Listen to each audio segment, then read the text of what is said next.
ओम शांति। ओम शांति। आज की तारीख है 4 फरवरी 2025। साकार महावाक्य। बाबा कहते, मीठे बच्चे, बाप तुम्हें अविनाशी ज्ञान रत्नों का दान देते हैं। बाप तुम्हें अविनाशी ज्ञान रत्नों का दान देते हैं। तुम फिर औरों को दान देते रहो। तुम फिर औरों को दान देते रहो। इसी दान से सद्गति हो जाएगी।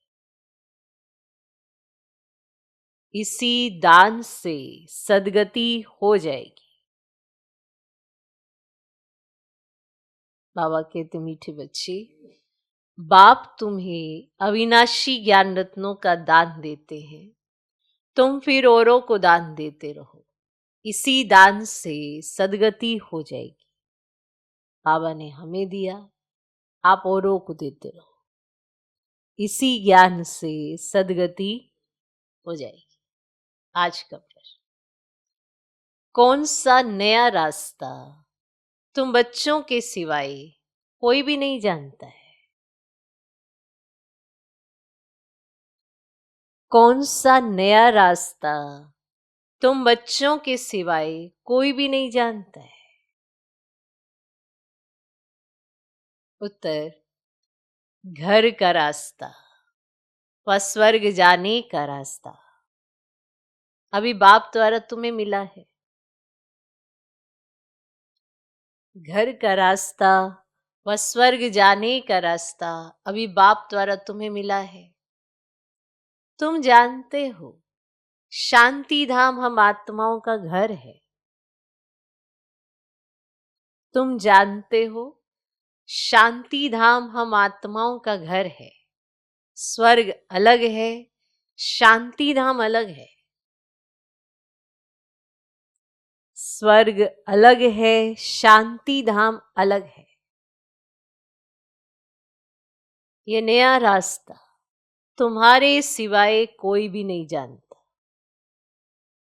ये नया रास्ता तुम्हारे सिवाय कोई भी नहीं जानता। तुम कहते हो, अब कुंभकर्ण की नींद छोड़ो। तुम कहते हो, अब कुंभकर्ण की नींद छोड़ो। आंख खोलो, पावन बनो। आंख खोलो, पावन बनो। पावन बनकर ही घर जा सकेंगे। पावन बनकर ही घर जा सकेंगे। आंख खोलो, पावन बनो। पावन बनकर ही घर जा सकेंगे। ठीक। आज का गीत है, क्या गीत है? जाग सजनिया जाग।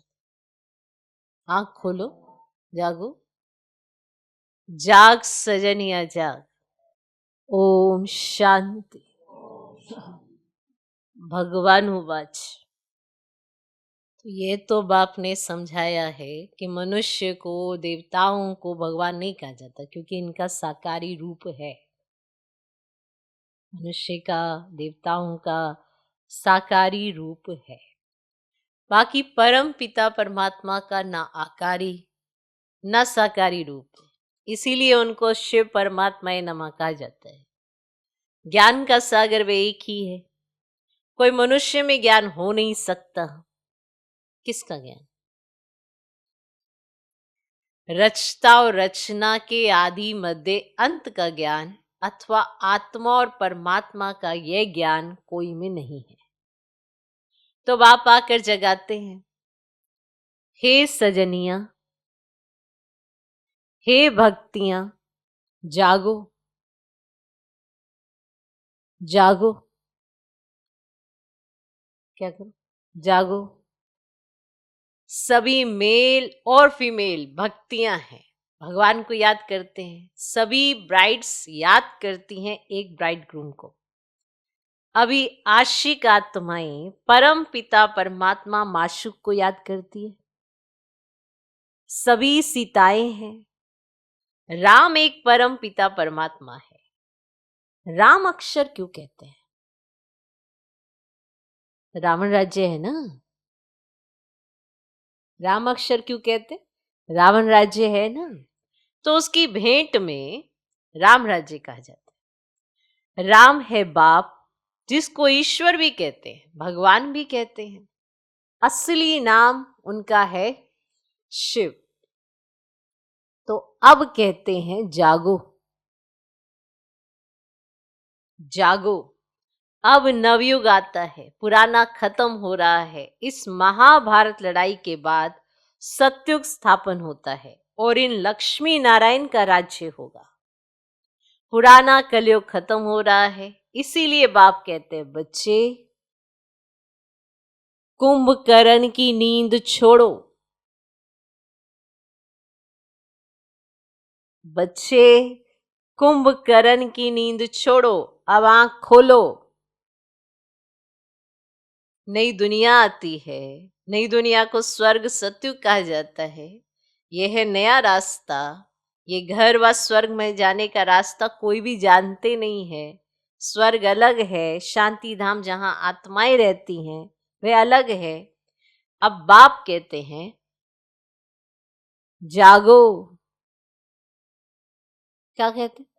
जागो।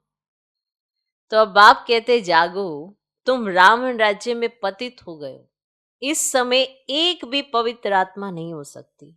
पुण्य आत्मा नहीं कहेंगे, भले मनुष्य दान पुण्य करते हैं, परंतु पवित्र आत्मा तो एक भी नहीं है।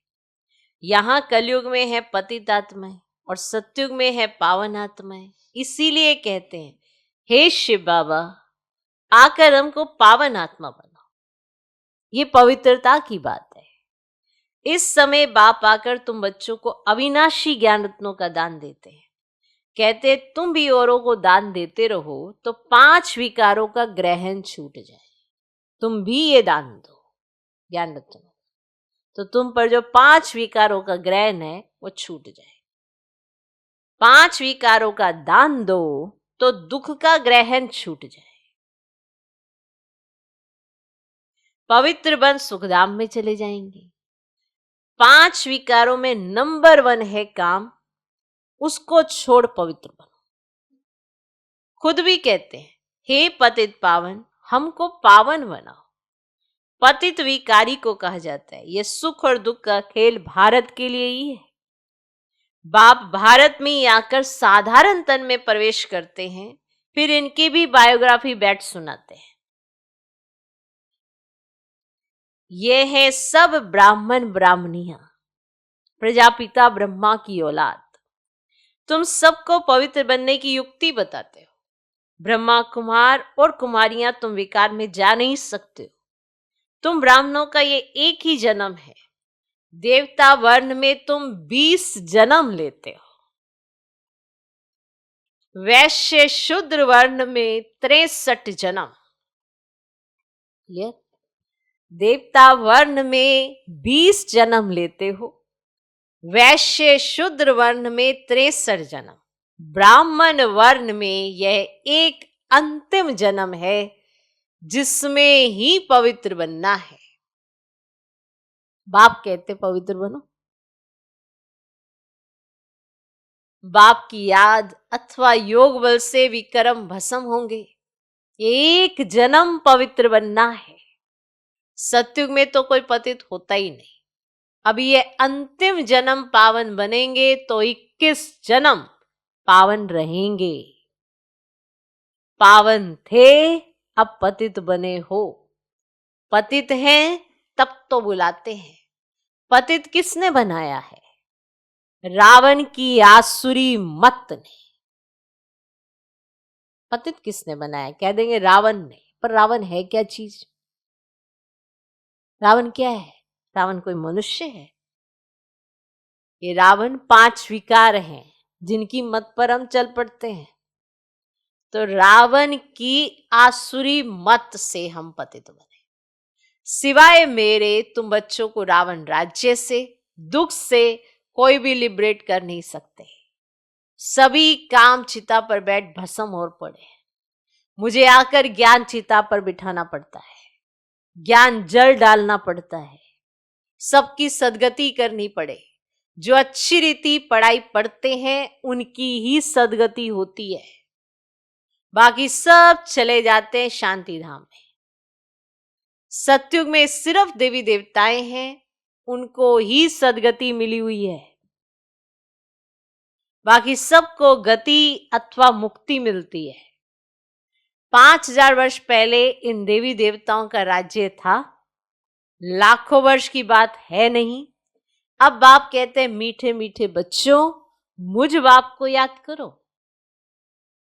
मन मना भव अक्षर तो प्रसिद्ध है।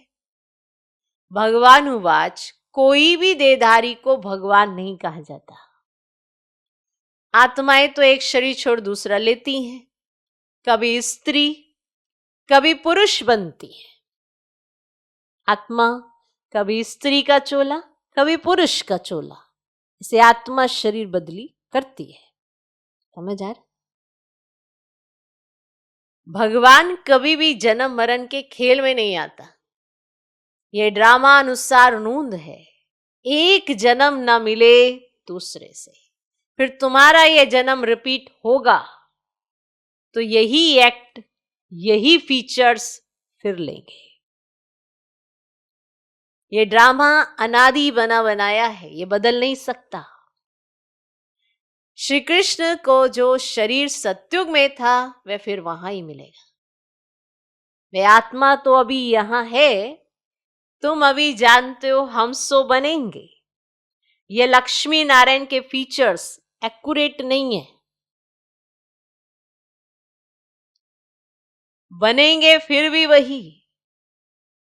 ये बातें नया कोई समझ ना सके। अच्छी रीति जब किसको समझाओ तब 84 का चक्र जानेंगे और समझेंगे बरोबर। हर एक जन्म में नाम, रूप, फीचर्स आदि अलग अलग होते हैं, ये तब समझ में आएगा। अभी इनके अंतिम 84वें जन्म के फीचर्स ये हैं, इसलिए नारायण के फीचर्स करीब करीब ऐसे दिखाए हैं, नहीं तो मनुष्य समझ ही ना सके। तुम बच्चे जानते हो मम्मा बाबा ही ये लक्ष्मी नारायण बनते हैं। यहां तो 5 तत्व पवित्र है नहीं, ये शरीर सब पतित है। और सतयुग में शरीर भी पवित्र होते हैं। श्री कृष्ण को मोस्ट ब्यूटीफुल कहते हैं, मोस्ट ब्यूटीफुल, नेचुरल ब्यूटी होती है। यहां विलायत में भर गोरे मनुष्य हैं, परंतु उनको देवता थोड़े ही कहेंगे कि जो गोरा वो देवता।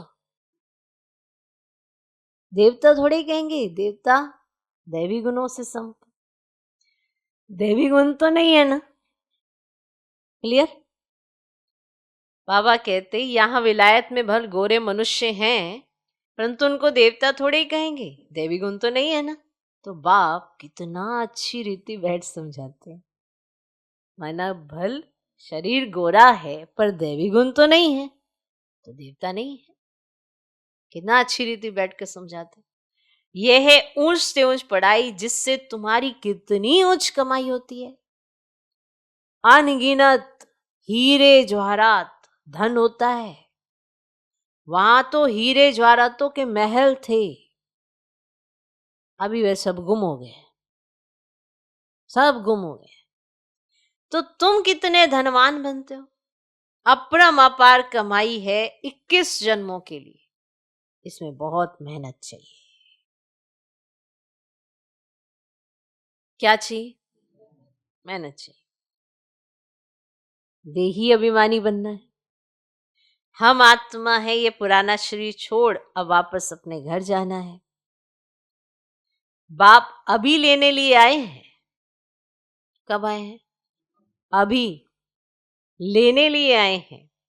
हम आत्मा ने 84 जन्म अब पूरे किए, अब फिर वापस घर जाना है, फिर पावन बनना है, बाप को याद करना है। पावन बनना है, 84 जन्म पूरे हो गए, अब पावन बनना है, बाप को याद करना, नहीं तो कयामत का समय है। सजाए खाकर वापस चले जाएंगे, है ना। जाना तो है, पर कैसे जाना है? पास विद ऑनर्स होके जाना है, सजा खा के जाना है, ये सबके अपने अपने कर्म है कि जाना कैसे है। जाना तो है, पर कैसे जाना है? साइकिल से, बस से, गाड़ी से, प्लेन से, कैसे जाना है? जाना तो है, बताओ कैसे जाना है? जाना है, कैसे जाना? अगर याद नहीं करेंगे तो ये समय तो कयामत का है, और इस कयामत के समय में जाना सबको है, पर कैसे जाना है? सजाए खाकर वापस चले जाएंगे। हिसाब किताब तो सबको चुकतू करना ही है। इतना हिसाब बनाया है ना, सारा चुकतू करना पड़ेगा। सीधे बाबा कहते योग कर लो, याद में रह लो, विक्रम विनाश कर लो, हिसाब किताब चुकतू कर लो। कहीं कहते हमें कैसे पता चलेगा चुकतू हो गए? तुम्हारे सिर से पोटलियां उतरेंगी तो आपको पता नहीं चलेगा। ऐसा कैसे पता चलता है? जो ज्ञान हम सुनते हैं वो जीवन में आता जाता है, शक्ति महसूस होती है, पता चलता है। क्यों नहीं पता चलता? सबको पता चलता है। बिना वजह से आप दुखी हो, उदास हो, ऐसे उदासी छाई हुई है, तो माना कोई हिसाब किताब तो है जो आपके इर्द गिर्द आया हुआ है, जो आपको बिना मतलब के उदासी दिए जा रहे। तो ये क्या है? हिसाब किताब ही है। आप लाइट हो, माइट की अनुभूति कर रहे हो, हल्के हो, कोई बात भी आती है तो इग्नोर कर देते हो, कोई असर नहीं होता उस बातों का, तो ये हिसाब किताब कम है आपका, हल्के हो रहे हो। नहीं तो छोटी छोटी बात का असर आप पे बहुत ज्यादा हो रहा है। तो क्यों नहीं पता चलता? सब पता चलता। सिर पे 10 पोटलियां रखी हो, एक एक उतरेगी, नहीं पता चलेगा? रख के देख लेना। आप मत देखना, आप आगे की तरफ देखना, पीछे से वो एक एक पोटली उतारेगा कोई, तो आपको नहीं पता चलेगा। पता चलेगा, आत्मा को एहसास होता है। आपको कोई तकलीफ होती है, कहीं पर खरोच लग जाती है, जब तक आपका ध्यान नहीं गया तब तो ठीक है, जैसे ही जाता है फिर बाकी तो फिर वहीं जाता है ध्यान, बाकी सब तरफ से हट ही जाता है, फिर वहीं जाता है। पता तो आत्मा को चलता है। ओके, तो हिसाब किताब तो सबको चुकतू करना है। भक्ति मार्ग में काशी कलवट खाते थे तो भी कोई मुक्ति को नहीं पाते, और वह है भक्ति मार्ग, यह है ज्ञान मार्ग। इसमें जीव घात करने की दरकार नहीं रहती। वह है जीव घात, फिर भी भावना रहती है कि मुक्ति को पावे, इसलिए पापों का हिसाब किताब चुकतू वो फिर चालू होता है। तो भक्ति भाव होता है, भावना बहुत होती है, तो वो ऐसे काशी कलवट खाते हैं तो उनका जो हिसाब किताब वो चुकतू हो जाता है, फिर से चालू हो जाता है। क्योंकि आत्मा है ना, अब नीचे उतर रही है तो तमो प्रधानता है, तो फिर से कुछ ऐसा कर देगी। तो अभी तो काशी कलवट का कोई मुश्किल साहस रखते हैं, बाकी मुक्ति व जीवन मुक्ति नहीं मिल सकती। बाप बिगैर जीवन मुक्ति कोई दे ही नहीं सकते। आत्माएं आती रहती हैं, फिर वापस कैसे जाएंगी? बाप ही आकर सर्व की सदगति कर वापस ले जाएंगे। ले जाएंगे ना, कि बाबा चले गए, कैसे लेके जाएंगे? रोज जो पढ़ा रहे हैं, इतना समझा रहे हैं, ये ले जाने की तैयारी तो हो रही है। ऐसे थोड़ा बाबा चले गए। और बाबा चले गए तो फिर आप यहाँ क्या कर रहे हो? है ना एहसास उसका? बिना एहसास के हम यहाँ पे क्या है? हैं, आते हैं, मिलते हैं, तो आत्माएं आती रहती हैं, फिर वापस नहीं जा सकते। तो बाप ही आकर सर्व की सदगति कर वापस ले जाएंगे। सत्युग में बहुत थोड़े मनुष्य रहते हैं, आत्मा तो कभी विनाश नहीं होती है। आत्मा अविनाशी है, शरीर विनाशी है, और सत्युग में आयु बड़ी होती है, दुख की बात ही नहीं होती है, एक शरीर छोड़ दूसरा ले लेते हैं। तो जैसे सर्प का मिसाल है ना, वो भी तो जब अपनी वो खाल छोड़ता है तो उसको कोई तकलीफ थोड़ा होती है। तो ऐसे आत्माएं जब शरीर छोड़ती हैं तो तकलीफ नहीं होती है, एक नेचुरल प्रोसेस होता है। यहाँ तो कितनी तकलीफ होती है, निकलने में ही दिक्कत बड़ी होती है, इतनी चिपकी पड़ी है, बहुत तकलीफ होती है। वहाँ नहीं होती है, वहाँ नेचुरल शरीर छोड़ दो। जैसे आप रोज रात को शरीर से अलग हो जाते हो, ऐसे ही होता है। तो आत्मा अविनाशी है, शरीर विनाशी है, और सत्युग में आयु बड़ी होती है, दुख की बात नहीं होती है, एक शरीर छोड़ दूसरा ले लेते हैं। जैसे सर्प का मिसाल है, उसको मरना नहीं कहा जाता है, ठीक है। वहां ऐसे नहीं शब्द कहा जाता मर गया, ऐसे नहीं बोला जाता, यहाँ कहा जाता ना मर गया, दुख की बात ही नहीं है वहां पर। समझते हैं अब टाइम पूरा हुआ है, इस शरीर को छोड़ दूसरा लेंगे।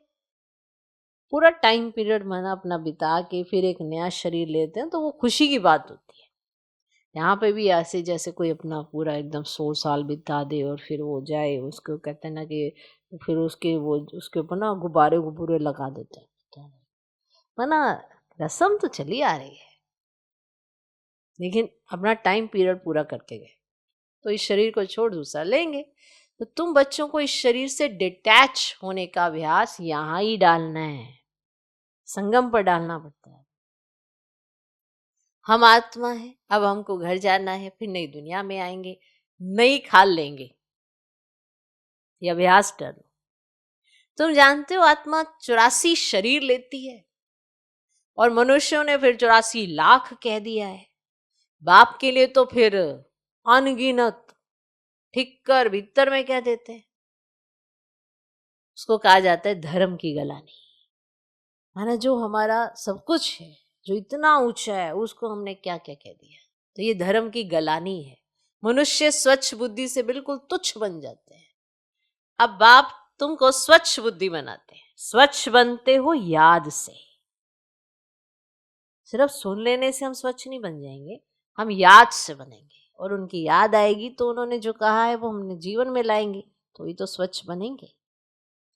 स्वच्छ बनते हो याद से। बाप कहते अब नवयुग आता है, उसकी निशानी ये महाभारत लड़ाई है। ये वही मुसलों वाली लड़ाई है जिसमें अनेक धर्म विनाश, एक धर्म की स्थापना हुई थी। तो जरूर भगवान होगा ना, भगवान भी तो होगा यहाँ पे। बताओ, अनेक धर्मों का विनाश हो रहा हो, एक सत्य धर्म की स्थापना हो रही हो, तो भगवान भी तो यहाँ ही होगा, होगा ना। श्री कृष्ण यहाँ कैसे आ सके? ज्ञान का सागर निराकार या श्री कृष्ण? श्री कृष्ण को ये ज्ञान ही नहीं होगा, ये ज्ञान ही गुम हो जाता है। तुम्हारे भी फिर भक्ति मार्ग में चित्र बनेंगे, तुम पूज्य से पुजारी बनते हो, कला कम हो जाती है, आयु भी कम होती जाती है, क्योंकि भोगी बन जाते हो। और वहां है योगी। ऐसे नहीं कि किसकी याद में योग लगाते हो इसीलिए उनको टाइटल दिया योगी, नहीं। योग से माना आपने शरीर धारण किया, इसीलिए योगी योगेश्वर कहा जाता है। योग लगा के अपने ईश्वर की याद से इतनी प्रारब्ध पाई है, इसीलिए योगी। उसके जैसे कहते हैं ना, कंट्रास्ट में समझाया जाता है। ऐसे नहीं कि किसकी याद में योग लगाते हो, वहां है ही पवित्र। और श्री कृष्ण को भी योगेश्वर कहते हैं। इस समय श्री कृष्ण की आत्मा बाप के साथ योग लगा रही है। श्री कृष्ण की आत्मा बाप के साथ योग लगा रही है। श्री कृष्ण की आत्मा इस समय योगेश्वर है। सत्युग में योगेश्वर नहीं है, वो आत्मा इस समय योगेश्वर है। सत्युग में श्री कृष्ण योगेश्वर नहीं है, वहां तो प्रिंस बनती है। तो तुम्हारी पिछाड़ी में ऐसी अवस्था रहनी चाहिए जो सिवाय बाप के और कोई शरीर की याद न रहे, ऐसी अवस्था। सिवाय बाप के और कोई शरीर याद न रहे, शरीर से और ही पुरानी दुनिया से ममत्व मिट जाए। अब सन्यासी है, रहते तो पुरानी दुनिया में, परंतु घर बार से ममत्व मिटा देते हैं। ब्रह्म को ईश्वर समझ उनसे योग लगाते हैं। अपने को ब्रह्म ज्ञानी तत्व ज्ञानी कहते हैं, समझते हम ब्रह्म में लीन हो जाएंगे। बाप कहते ये तो सब रॉन्ग है। राइट तो मैं हूं, मुझे ही ट्रुथ कहा जाता है। तो बाप समझाते हैं याद की यात्रा बड़ी पक्की चाहिए। कैसी चाहिए? बड़ी पक्की चाहिए। कैसी चाहिए? पक्की। ज्ञान तो बहुत सहज है, देही अभिमानी बनने में ही मेहनत है। बाप कहते किसकी भी दे याद ना आए, यह भूतों की याद। किसी की देह याद आ गई तो ये भूत की याद है, भूत पूजा।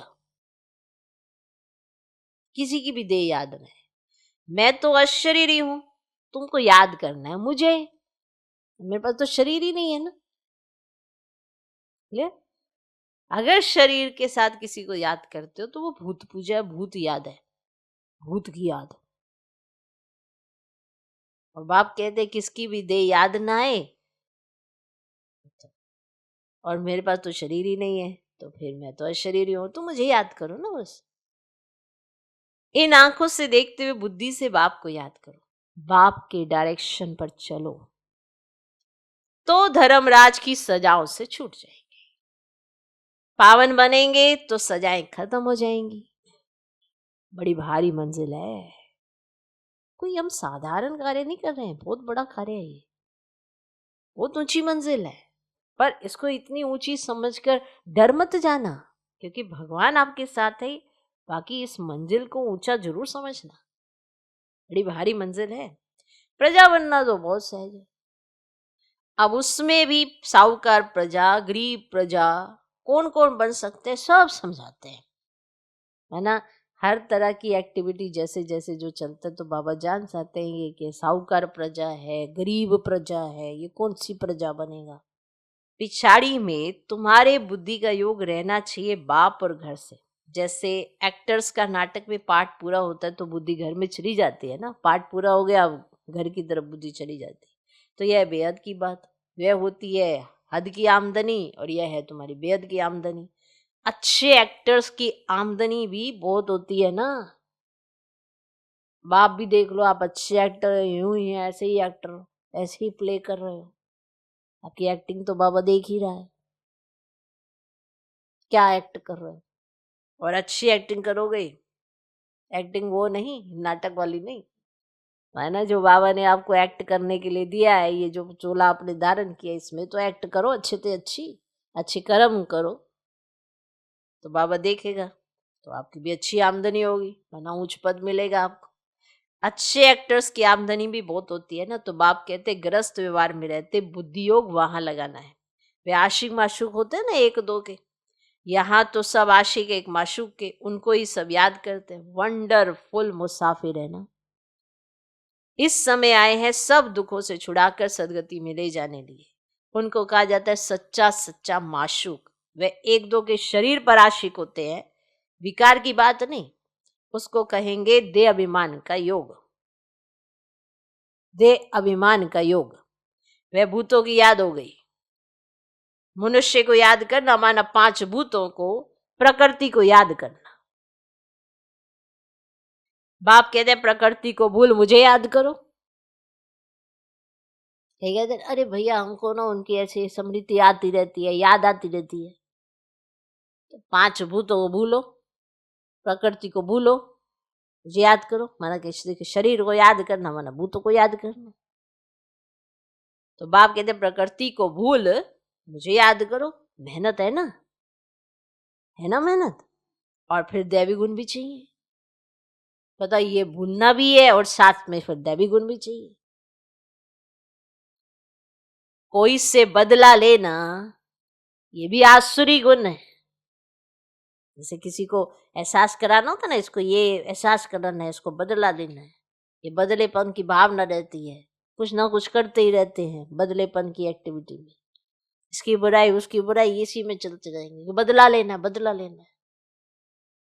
तो ये आसुरी गुण है। सत्युग में होता ही एक धर्म, बदले की बात ही नहीं है। वह है ही अद्वैत देवता धर्म, जो शिवा व बिगर कोई स्थापन कर ना सके। सूक्ष्म वतनवासी देवताओं को कहेंगे फरिश्ते। इस समय तुम ब्राह्मण, फिर फरिश्ता बनेंगे, फिर वापस जाएंगे घर, फिर नई दुनिया में आकर दैवी गुण वाले मनुष्य अर्थात देवता बनेंगे। अभी शूद्र से ब्राह्मण बनते हो। प्रजापिता ब्रह्मा का बच्चा ना बने तो वर्षा कैसे लेंगे? प्रजापिता ब्रह्मा का बच्चा बनेंगे तो वर्षा मिलेगा। तो यह प्रजापिता ब्रह्मा और मम्मा वे फिर लक्ष्मी नारायण बनते हैं। अब देखो, तुमको जैनी लोग कहते हैं हमारा जैन धर्म सबसे पुराना है।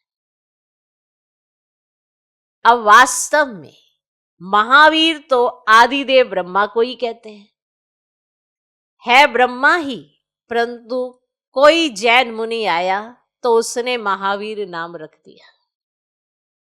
अभी तुम सब महावीर हो ना, माया पर जीत पा रहे हो, तुम सब बहादुर बनते हो, सच्चे सच्चे महावीर महावीरनिया तुम हो। तुम्हारा नाम है शिव शक्ति, शेर पर सवारी है और महारथियों की हाथी पर।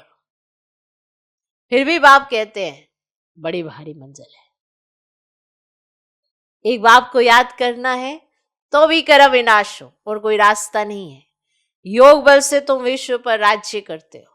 आत्मा कहती है अब मुझे घर जाना है, ये पुरानी दुनिया है, यह है बेहद का संन्यास। ग्रस्त व्यवहार में रहते पवित्र बनना है और चक्र को समझने से चक्रवर्ती राजा बन जाएंगे।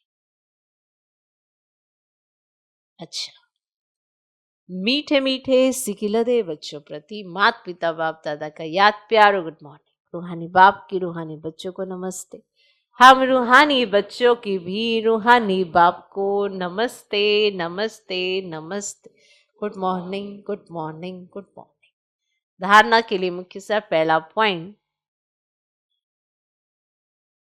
धर्मराज की सजाओं से बचने के लिए किसी की भी देह को याद नहीं करना है।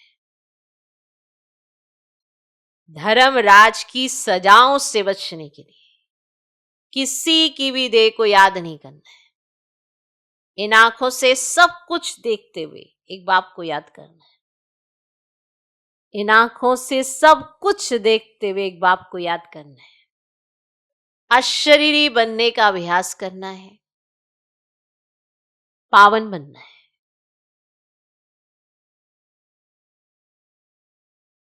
अशरीरी बनने का अभ्यास करना है, पावन बनना है। दूसरा पॉइंट, मुक्ति और जीवन मुक्ति का रास्ता सबको बताना है। मुक्ति और जीवन मुक्ति का रास्ता सबको बताना है। अब नाटक पूरा हुआ, घर जाना है। इस समृद्धि से बेहद की आमदनी जमा करनी है।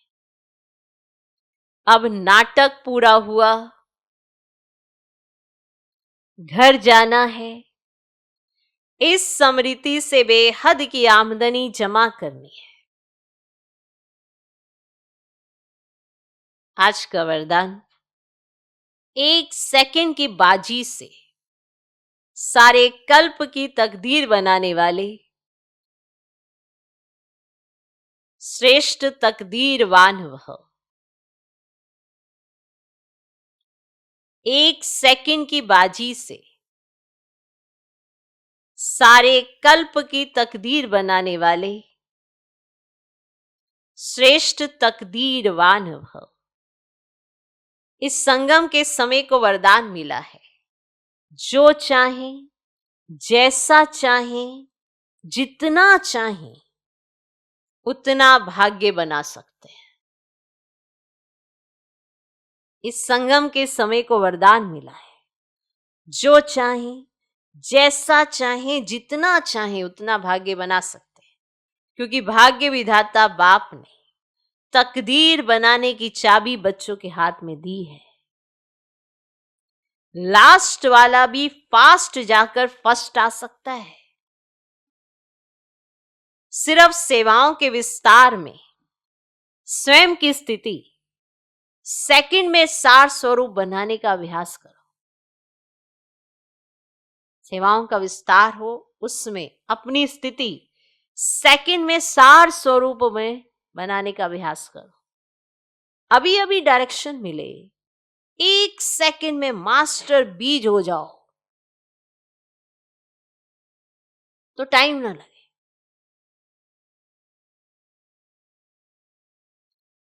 अभी अभी डायरेक्शन मिले, 1 सेकंड में मास्टर बीज हो जाओ, तो टाइम ना लगे।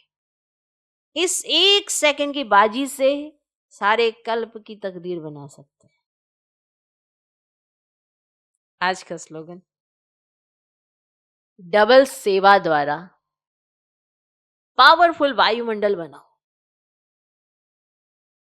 तो प्रकृति दासी बन जाएगी।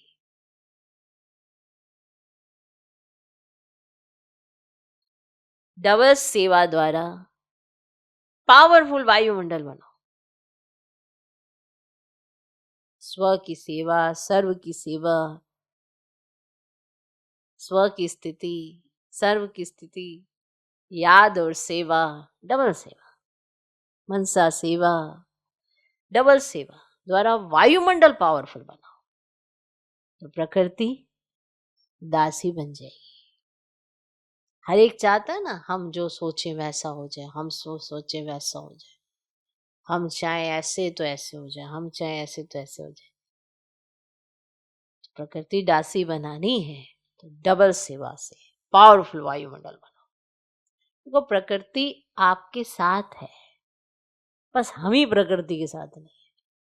उसको भी तो चाहिए, वो साकाश जो भगवान हमें देता है उस शक्ति, वो उसको भी तो चाहिए, तो उसको भी वो ताकत चाहिए ना, तो वो आपसे डिमांड करती है कि आप उसे वो ताकत दो।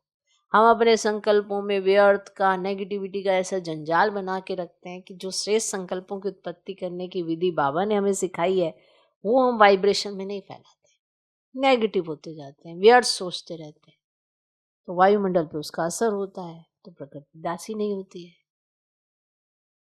इस समय हमें प्रकृति को सहयोगी बनाना है, तो हमें भी प्रकृति के सहयोगी बनना है। कल तो भविष्य में वो दासी होगी ही, ठीक है? इस समय सहयोगी बनना है कि नहीं? अव्यक्त इशारे, एकांत प्रिय बनो, एकता और एकाग्रता को अपनाओ। अनेक वृक्षों की डालियां अब एक ही चंदन का वृक्ष हो गया। 2-4 माताएं भी एक साथ इकट्ठी नहीं रह सकती, और अभी माताएं सारे विश्व में एकता स्थापन करने के निमित्त हैं। माताओं ने भी भिन्नता में एकता लाई है। देश भिन्न है, भाषा भिन्न भिन्न है, कल्चर भिन्न भिन्न है, लेकिन आप लोगों ने भिन्नता को एकता में लाया है। ओम शांति।